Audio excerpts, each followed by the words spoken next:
devastating heat waves being seen across the world are overwhelmingly caused by human-induced climate change, and the evidence is irrefutable. That's according to a new report. Scientists from World Weather Attribution suggest that heat waves in Europe and North America are now 1,000 times more likely than before the industrial era. And they say that without fossil fuel emissions, the current extremes would be virtually impossible. In China, heat waves would previously have been expected once in every 250 years. Climate change has made them at least 50 times more likely, coming on average every 5 years. Well, let's talk to Dr. Alan Kennedy-Assa, a climate expert at the University of Bristol. Dr. Kennedy-Assa, first of all, scientists saying heat waves couldn't happen without human-induced climate change. How so? How can they be so sure?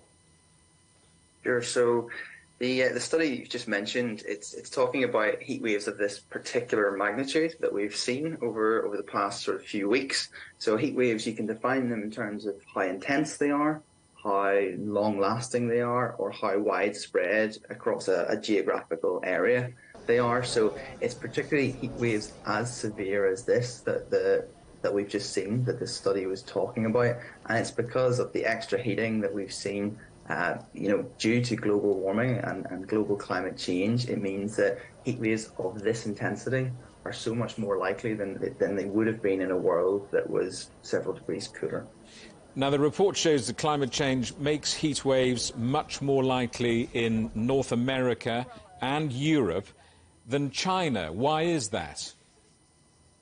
There's going to be a whole lot of different reasons why different parts of the world will see heat waves and temperatures in general changing in different ways. So when we talk about amounts of global warming, you'll quite often hear global targets of 1.5 or 2 degrees of warming above pre-industrial quoted, and that's like the IPCC would talk in those sorts of numbers. But actually, the temperature change that you see at a given place on the Earth will vary from that global average. So we know places like Europe are actually warming on land, are warming much, much faster than the global average temperature. And it's all to do with various different factors why different parts of the world will be warming faster than others. Can you give us some historical context here? I mean, for example, how severe were the heat waves that have been affecting Europe, the United States and China? Yeah, sure. So again, going back to what I was saying about the different ways you can define a heat wave, each of those ones you've just quoted, they were very severe in their own way. So in China, we saw the national record broken for the highest temperature. So the peak temperature was very, very high. In Europe and in North America, we didn't see a new record maximum temperature, but in the United States, for example, there was this record length of the days over 110 Fahrenheit, I believe, in Phoenix, Arizona. And it was just such a long duration heat wave. And in Europe, we've kind of seen a combination of those things. So it has been very, very hot in places, but it's also been a long event, and it's been very widespread across southern Europe. This piece of work suggests that heat waves have become more frequent and no longer what we call rare events. What are the potential consequences for our societies and the ecosystems in which we all live? Sure. That's, a really interesting question.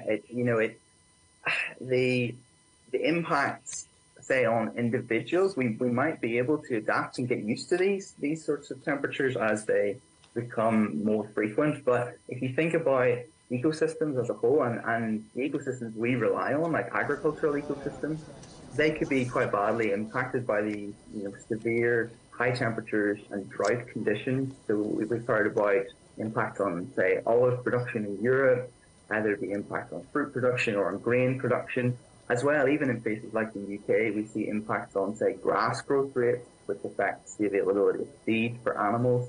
So there's going to be major impacts on those ecosystems that will then have impact on us as individuals and societies. Dr. Alan Kennedy-Assa at the University of Bristol, thank you very much. Thank you.